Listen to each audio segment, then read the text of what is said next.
The following was recorded in front of a live studio audience at the Studio 21 Podcast Café. This is the United Podcast Network.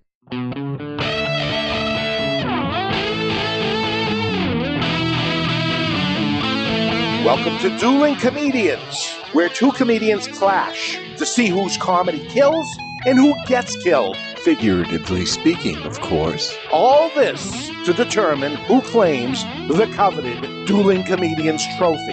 This is Dueling Comedians. You are tuned to Dueling Comedians. We are perched high atop Two Guys Smoke Shop in Salem, New Hampshire, or as I'd like to call it, heaven. You can come in here like a fine human being, have a cigar, talk among men mostly, and do whatever you want. Today, I have with me a guy I've known for a long, long time, right? Yeah. Yeah, this is Dave Rattigan, fine and talented comedian, writer, teacher, all-around good guy. You still teaching, are you? Yeah, still teaching. Finals week this week. This is finals week. Yeah. Yeah. It's good to have you on Dueling Comedians. You are vying, of course, for the coveted Dueling Comedians trophy. Yeah. Which, by the way, here's a little insider trading. The only person to beat me so far is your niece, Carolyn Riley. I know. Yeah. And I just worked with her in Worcester. Did you? Last weekend, yeah. She's doing great. She is doing great. I in anticipation of this, I'd heard it before, but I went back and I listened to a couple of old shows and I listened to hers. And it was very funny because she opens up by talking about how she has a bit about being sexually active. Yes. And that was like the opening for me. And I'm thinking this is exactly what you want to hear from your goddaughter when she's 24 years old. 24 years old. Yeah. But she's playing in the Boston Comedian Softball League. So I think that'll take care of any relationship.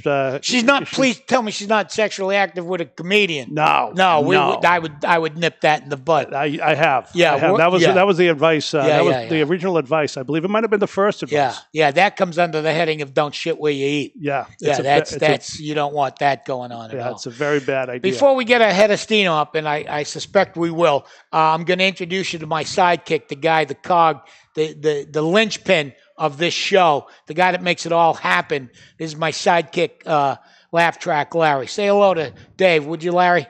Hello, Dave. Hey, Larry. How are you? Well, I'm exuberant. You are. Yeah. Do you know that word, Tony? I'm relatively familiar with it, but you bring it to another level. I do. You know what I mean? When I think exuberance, Laugh Track Larry is the next thought that comes into my head. Well, for our listeners, I wrote down the definition, so they'll know. Please enlighten it. You know, Larry, it gets me to a good point. We like to make people laugh, and we want to help them to learn. Education. So, is key. Go ahead. It means filled with or characterized by a lively energy or excitement. Yeah. Yeah. Yeah, sure. That's me. Yeah.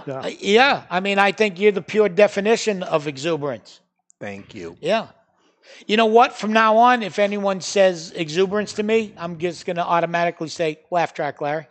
That's how I'm going to handle it. Excellent. Yeah, thank you, Larry.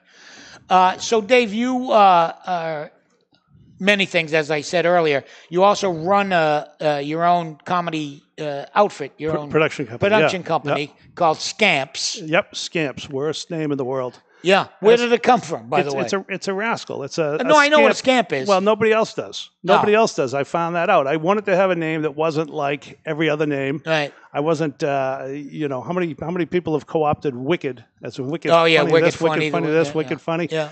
And never giving credit to. I think Bob Marley was the first, but I'm not sure. Maybe there was somebody before him. Right. And I wanted something different, and I thought, rascal, and I thought of scamp. And I think when I think of scamp, I think of a raccoon kind of cutely ripping out your garbage and throwing it around the lawn when you're a little kid. Right. And of course, you look down at it and you don't think, oh, wow, that's going to be a horrible chore for mom and dad tomorrow morning. You think, isn't that cute little animal going through my garbage? What a scamp. What a scamp. Yeah. And I thought that's a great idea. Nobody else has it. And it was a bad idea because nobody can spell it. SCAMP.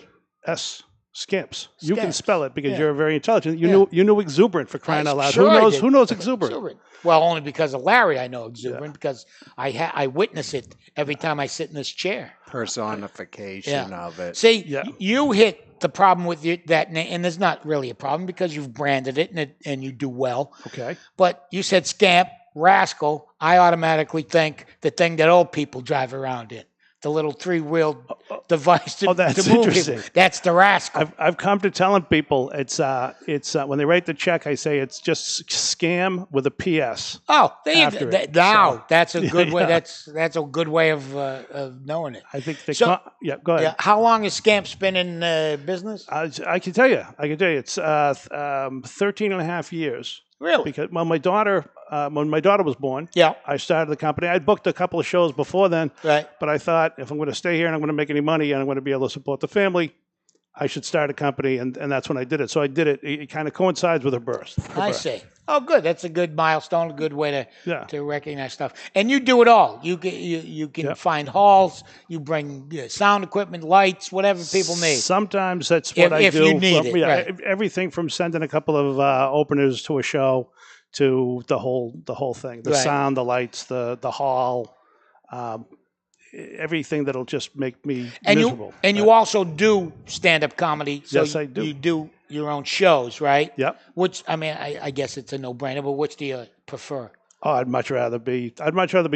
Yeah. I'd much rather be you, the guy who just shows up, Shows- spreads my joy, Yeah. spreads my joy around for 30, 40 minutes. I have taken to telling people when they ask me what I do for a living, I tell them I'm a long-haul trucker with a very light load. And that's exactly how I feel about what we do. We drive places, Yep. oftentimes in the car, more than you're out of the car. Right. Right. You know what I mean? You'll Yep. drive 2 hours, an hour and a half somewhere, tell your jokes, get back in your car and go about your business. Yeah, that's probably that's a good analogy. Yeah. That's a good analogy. And let me ask you this.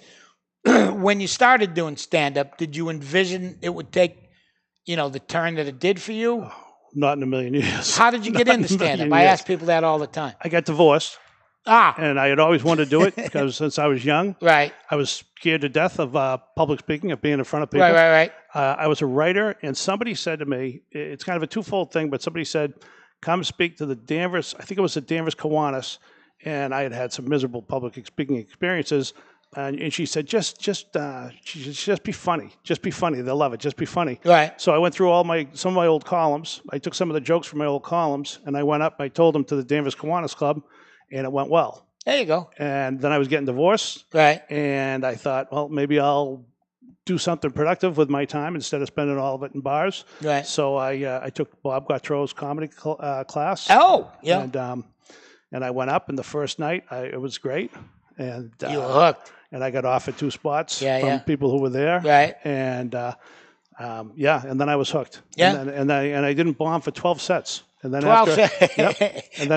And then after I bombed and spent that sleepless, horrible night Right. that you spend the first time you bombed, Right. I went back the next day, and I went back the next day, and I went back the next day, and Oh, there's nothing like eating it on stage No. to make you want to get right back on stage and not eat it. oh, I don't know about that. If Yeah. you're a comedian, there isn't.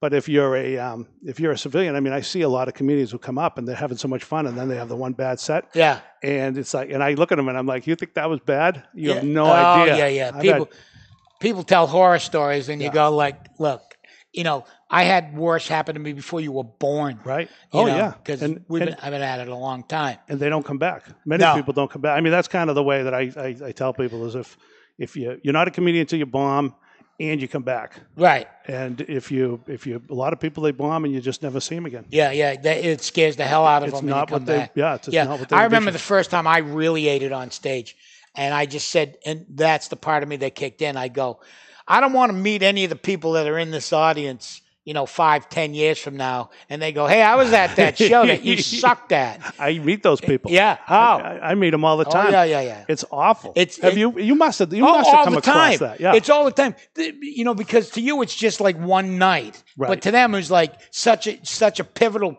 point in their life. Like they saw this guy eat it in spades, and it's like all they can think about. Yeah. And then no, I have people come up to me and they'll go, "Hey, I was there the night that you blah blah whatever it is," and I go, "Oh man, I forgot that I threw a shoe at somebody or had a shoe thrown at me or stuff like that." But people will remember that. Yeah. I saw.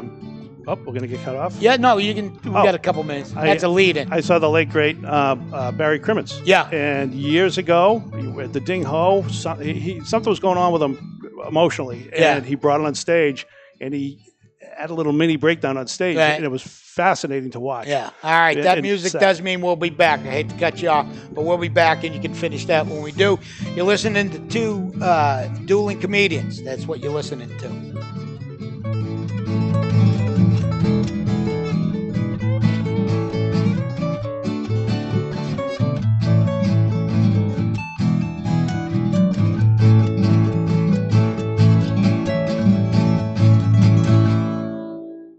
Hey, Alexa, subscribe to the Dueling Comedians podcast, will ya? That's a good girl. Attention comedy fans, if you're hankering for some meat when you're on the go, I'd like you to try Two Guys Beef Jerky. It's smokehouse cilantro beef jerky, and there ain't anything better. With fresh cilantro and a classic blend of spices and flavors, this smokehouse cilantro jerky will be quickly one of your favorites. One bite of this amazing jerky, and you'll be hooked. A 3-ounce bag sells for $8, but we'll sell you 3 bags for $19.98. That's a 20% savings, but that's not all. For our Dueling Comedians listeners out there, we've got a special just for you. We'll throw in a bag of bacon jerky free. This fiery sriracha-style bacon jerky is addictive, and it's absolutely free. 3 bags of beef jerky and a bag of bacon jerky for just $19.98. That's a $12 savings right there, but that's still not all. Order now and put comedy as your coupon code, and we'll even pick up the shipping. Go to twoguys.com/jerky. That's the number 2guys.com/jerky. Put in 3 beef jerkies in your cart and put in the coupon code comedy, and we'll automatically include a free bacon jerky and cover your shipping costs. 2guys.com/jerky. That's the number 2guys.com/jerky.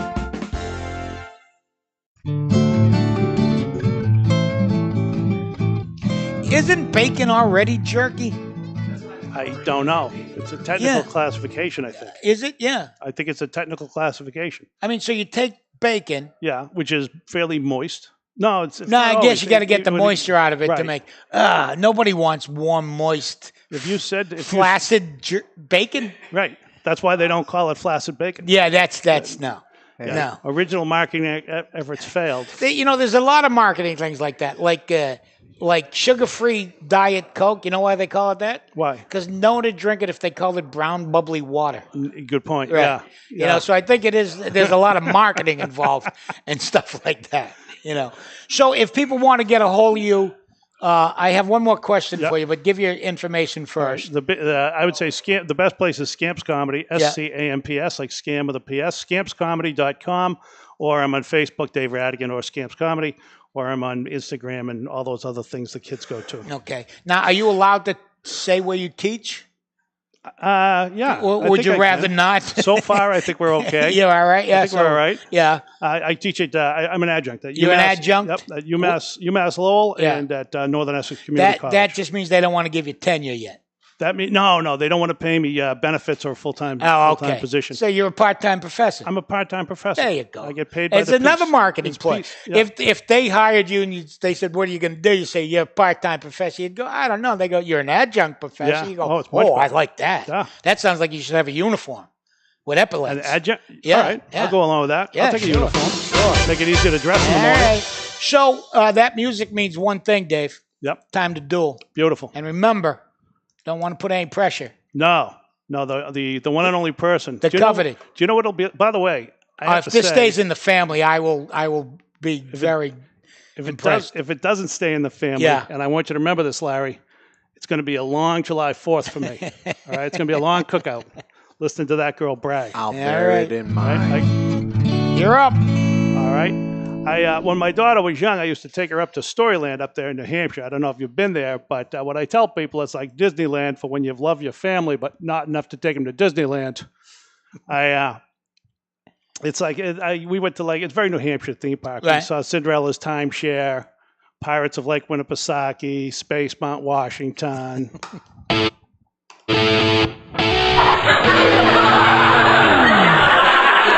You know, I had a thing happen to me at an amusement park where my daughter asked me to take her to one, and I didn't know you could get to an age in your life where you're done with amusement parks. It turns out I can no longer spin. And I don't know when that happened. I got no official notice. No letter came from the government saying, Tony, kindly refrain from spinning. Yeah. It happened that day. They put me on a teacup, and I had to take a nap afterwards. I found myself passed out in the middle of an amusement park. There were people poking me with sticks. Mother screaming, don't feed it.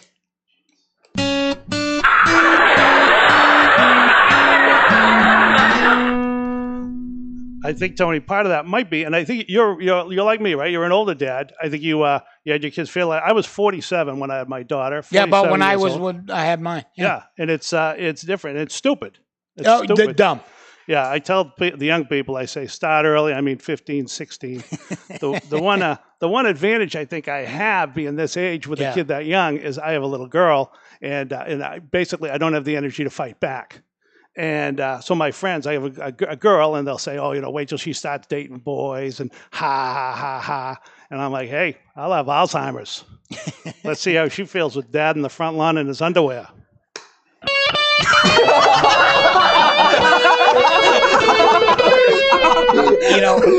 Keeping in that line, my daughter, Cecilia, who I love to pieces, of course, right? When she was a senior in high school, she went to about, I'm going to say no less than 6 proms. She was like a lot of proms. She was like the utility infielder for proms. Gay kid needed a date, they take Cecilia. Mm-hmm. A young friend break up with a boyfriend right before she'd go with the girl. Didn't matter. She just went to proms. And, I was a little bit concerned. I go, that's an awful lot of proms for one person. And so I would say to her, I don't care who you go to the prom with, just tell me they're gay. Even if they're not. Just go, yeah, I'm going with that. He's gay. And I go, have a nice night.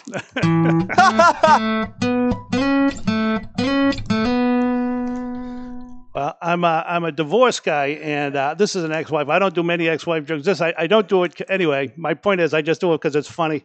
Toward the end, we're married, and there was a national story about a comedian very famous, and he committed suicide. And one of her coworkers says, "These comedians, they all have a dark side. Does your husband have a dark side?" And she says, "He's not that good a comedian."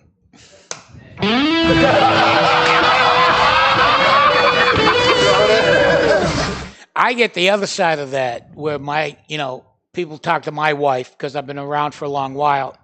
And they'll go, oh, Tony V's your husband? It must be a laugh riot in your house. It must be nonstop hilarity. And she's going, oh, yeah, 24/7. Just can't stop laughing. Hey, funny guy, go take out the trash and clean the toilet while I'll be over here laughing.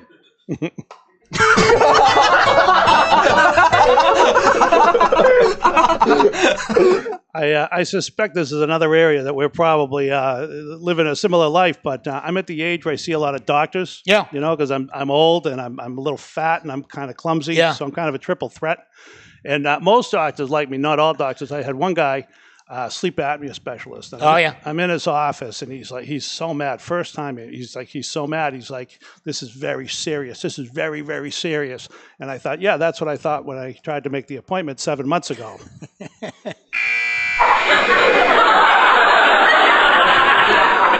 I'm at the stage whenever a doctor walks in a room with me, I go, will you go get your dad? Did you actually finish school? You know what I mean? And I had one guy go to me, he goes, you got a little high blood pressure. And I go, all right, what do you do for that? And he goes, well, diet and exercise. And I go, what else you got? I don't see that starting up in the last third. He goes, well, I got some pills I can prescribe to you. And I go, Dad, I don't like to take pills that are prescribed to me. What else? And he goes, that's it. I go, no, let's stay with the pills.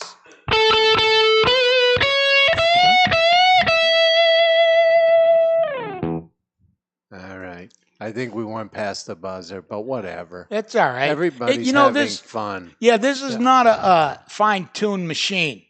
You know what I mean? It's live comedy. I don't know how it could be Yeah. with me in charge. The fact that you're in charge of me should give everybody pause. Yeah. That was my pause. That was your pause right there. That was what you call a pregnant pause, and I had nothing to do with it. I will say, and actually, I coined the phrase, that was wicked funny. Yeah, it was you that did come up with that. I said that years ago. Yeah. Before that Rastafarian said it. Yeah, the Maine Rastafarian. Yeah. He's from Maine. Maine, yeah. Very, very funny. Really funny. We hope to get him on the show someday. Yeah. Maine is funny. Maine's very funny. That means he's come to a decision. Yeah. See, like he distracts you when he chats like that, when he gets you all hyped up like that, but he's actually thinking. The wheels are spinning. Really? Yeah. Wow. Oh, very high RPM. Very high. Very, very high. All right. Well, Dave, enjoy the 4th of July. Tony V wins. Totally unfair. Very unfair. Very unfair. Very unfair. But listen, Capricious Larry is, he's our Supreme Court. It doesn't get higher than Larry. He's got a very fine-tuned sense of humor. There is an appeals process. Yeah. The answer is no. Okay. So you appeal to the same guy that made the decision in the first place. It's like the registry of motor vehicle or the IRS. Right. Or the National Football League. Yes. Yes. Yeah. Tony, it's worth a try. Yeah. I might forget what I said the first time. That's entirely So possible. It's worth trying. Yeah, there's a lot of smoke in here, and we could be bereft of breathable air. A little bit like the WWF. Yeah. WWE Well- now? Whatever. All right. All right. So that's it. Another episode of dueling. Did you have fun? I did have fun. It was a lot of fun. You did a great job. It was fun learning about you. And please, everybody, stay tuned and keep coming back to Dueling Comedians on the Studio 21 Podcast Network or wherever podcasts are found. We'll keep doing it until somebody finds out and kicks us out.